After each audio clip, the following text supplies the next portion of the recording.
Bienvenue. Aujourd'hui, on va plonger ensemble au cœur d'un paradoxe. Un paradoxe aussi vieux que les sociétés humaines elles-mêmes, celui du rassemblement, la foule. Ce mot évoque des images puissantes, souvent contradictoires. Alors qu'en est-il vraiment ? Est-ce que la foule est par essence une force régressive, une sorte de marée d'irrationalité qui emporte tout sur son passage et noie la conscience de chacun ? Ou à l'inverse, peut-elle être le berceau d'une intelligence supérieure, une forme de génie collectif qui dépasse de loin la simple addition des intelligences individuelles ? C'est précisément cette tension, cette question fondamentale qui va structurer toute notre exploration.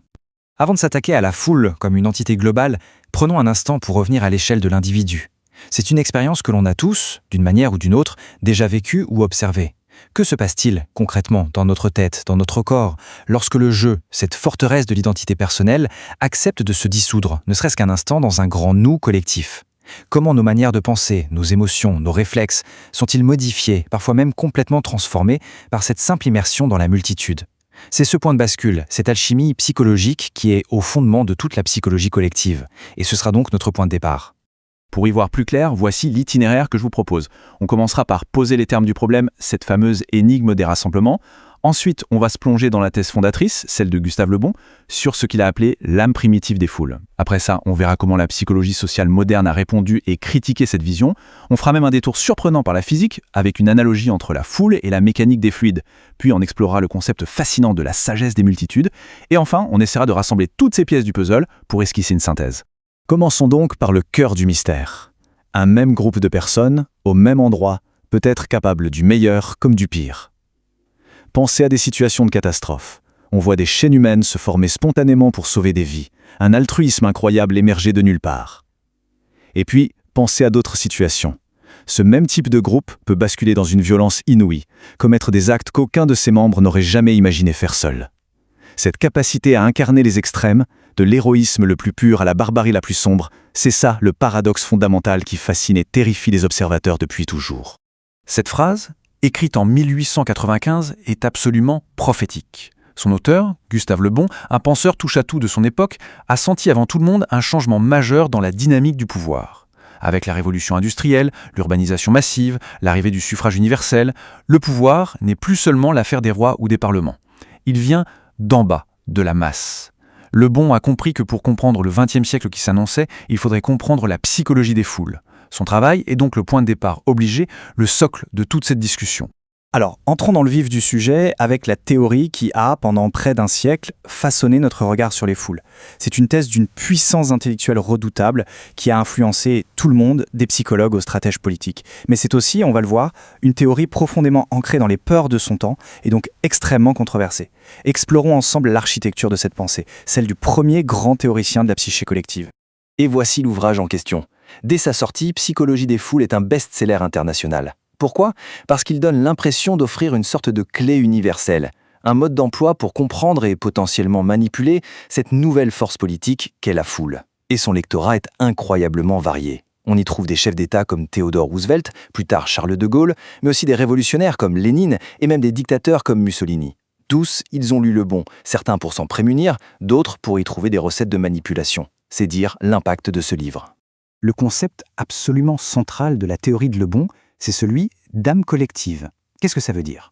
Selon lui, quand un individu est intégré dans ce qu'il appelle une foule psychologique, il subit une véritable métamorphose. Sa personnalité consciente, tout ce qui est le fruit de son éducation, de sa raison, de sa culture, tout ça s'efface, s'évapore. Et à la place, c'est une sorte de substrat psychique commun, un inconscient primitif, presque racial, qui prend le dessus. L'individu n'est plus vraiment lui-même. Il devient, et Le Bon utilise le mot, un automate. Sa volonté propre est anéantie, il n'est plus qu'une cellule dans un grand corps qui pense et agit à sa place. Bon, mais comment se produit cette transformation radicale ? Le Bon l'explique par 3 mécanismes qui s'enchaînent. D'abord, le sentiment de puissance invincible, c'est l'effet du nombre. Dilué dans la masse, anonyme, l'individu sent que les barrières de la responsabilité tombent. La petite voix de la conscience morale se tait. Ensuite, deuxième étape, la contagion mentale. Pour Le Bon, les émotions, les actions, les idées se propagent dans une foule avec la rapidité et la force d'une épidémie. Il n'y a pas de filtre, pas d'analyse, c'est un processus quasi viral.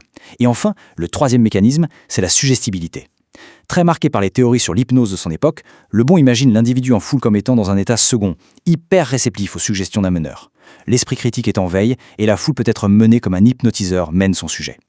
Voilà une citation qui résume parfaitement et de manière assez brutale la conclusion de Lebon. Pour lui, il n'y a pas de doute, la foule est une machine à régresser.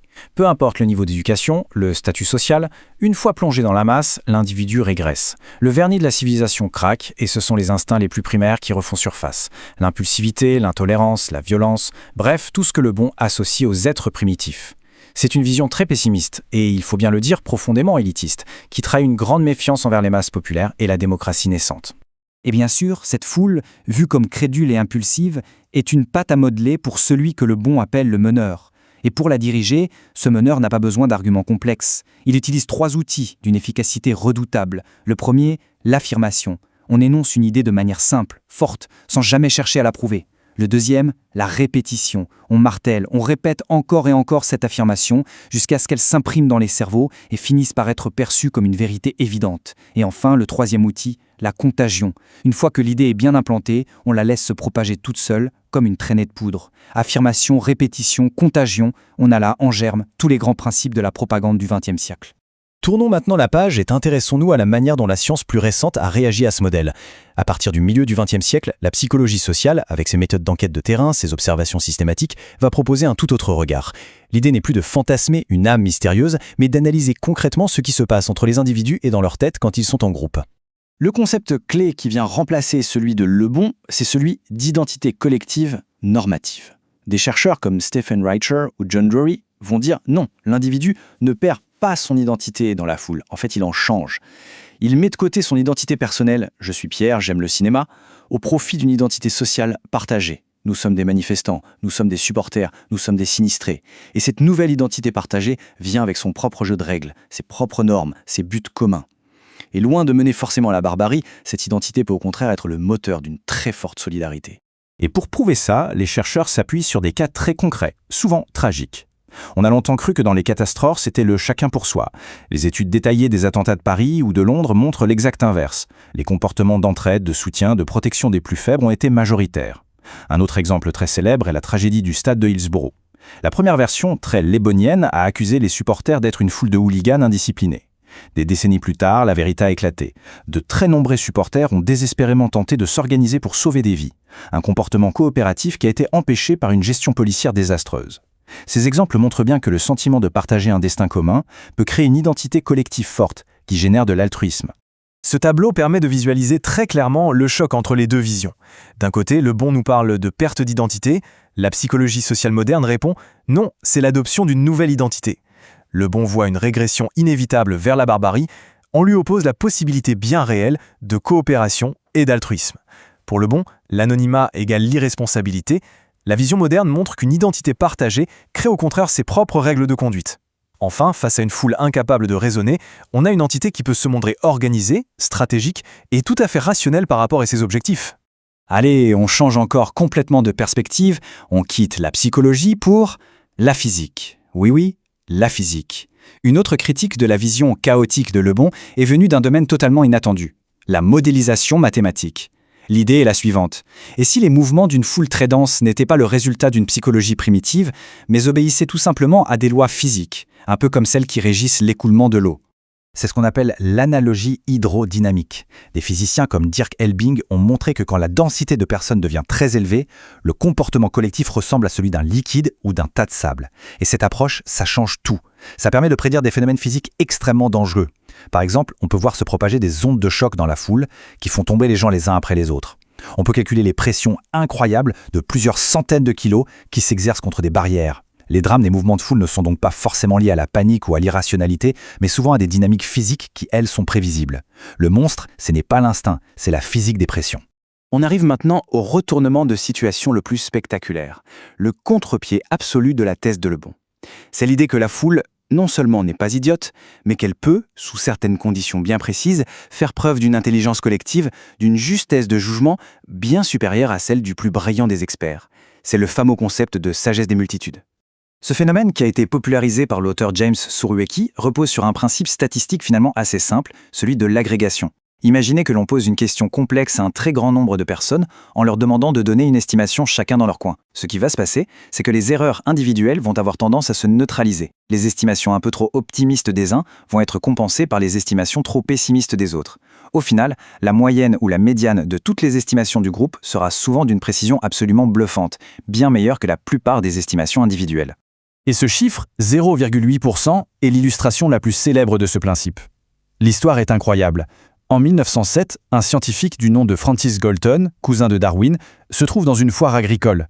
Lui, il est très sceptique, très lebonien. Il pense que les masses sont stupides. Il y a un concours, devinez le point un bœuf. Près de 800 personnes participent. Galton récupère tous les bulletins. Hélas, surprise totale. Aucune personne n'a trouvé le poids exact. Mais quand il calcule la médiane de toutes les estimations, il trouve 1197 livres. Le poids réel du bœuf, 1198 livres. L'erreur de la foule était de moins de 1%. Collectivement, sans se concerter, elle a fait preuve d'un génie statistique qu'aucun expert n'avait atteint. Mais attention, cette intelligence collective n'est pas magique, elle ne sort pas d'un chapeau. Pour qu'elle fonctionne, il faut que 4 conditions cruciales soient réunies. La première, c'est la diversité. Il faut que le groupe soit composé de gens qui pensent différemment, qui ont des informations différentes. La deuxième, et c'est la plus importante, l'indépendance. Chacun doit former son jugement seul, sans être influencé par les autres. Si tout le monde se copie, ça ne marche plus. Troisièmement, la décentralisation. Il faut que les gens puissent utiliser leurs connaissances locales, leur expertise propre. Et enfin, quatrième condition, l'agrégation. Il faut un système pour collecter tous ces jugements individuels et en faire une décision collective. Car dès que l'une de ces conditions saute, la sagesse peut très vite se transformer en folie des masses. Par exemple, si la diversité disparaît parce que tout le monde est enfermé dans la même chambre d'écho et reçoit les mêmes informations biaisées, c'est fini. Si l'indépendance est détruite par la pression du groupe, la peur de dire quelque chose de différent, ou par l'influence d'un leader charismatique qui impose sa vision, c'est fini aussi. Dans ces cas-là, les erreurs ne s'annulent plus. Au contraire, elles s'additionnent, elles s'amplifient. Et là, on retombe exactement sur la foule irrationnelle et suggestible que décrivait Gustave Le Bon. La boucle est bouclée. On a donc exploré des territoires très différents, la foule primitive de Le Bon, la foule solidaire des psychologues sociaux, la foule fluide des physiciens et la foule géniale des statisticiens. Il est temps maintenant d'essayer de réconcilier ces points de vue qui semblent s'y opposer pour construire une vision plus complète, plus nuancée. La conclusion, c'est qu'il n'y a pas de réponse simple. La foule n'est en elle-même ni un monstre, ni un génie. C'est plutôt une sorte de système complexe, un organisme hybride dont le comportement va dépendre entièrement de son environnement. Les facteurs clés, ce sont le contexte, la structure de la foule et son objectif. Est-ce une foule dense, paniquée dans un couloir ou une foule dispersée d'experts indépendants? Est-ce qu'elle partage une émotion forte, un but commun ou une menace? Finalement, la foule agit comme un amplificateur. Elle peut amplifier nos pires instincts, mais elle peut aussi amplifier notre solidarité et notre intelligence. Toute la question est de comprendre ce qui, dans une situation donnée, va orienter l'amplificateur d'un côté ou de l'autre. Et cette réflexion nous mène tout droit à une question pour aujourd'hui et pour demain. L'ère des foules annoncée par Le Bon est bien là, mais ses formes ont changé. Aujourd'hui, les foules sont de plus en plus numériques. Les communautés en ligne, les mouvements viraux sur les réseaux sociaux, les fameuses shitstorms. Alors si on applique les critères qu'on a vus, ces nouvelles foules, guidées par des algorithmes, favorisent-elles la diversité et l'indépendance d'esprit nécessaires à la sagesse collective? Ou bien, au contraire, créent-elles les conditions parfaites pour la contagion des émotions et la polarisation, nous ramenant tout droit à la vision de Le Bon? Autrement dit, notre capacité à connecter des milliards de cerveaux est-elle en train de construire une intelligence planétaire ou est-elle menacée par les outils mêmes que nous avons créés? La question reste ouverte et la réponse dessinera sans doute une grande partie de notre avenir.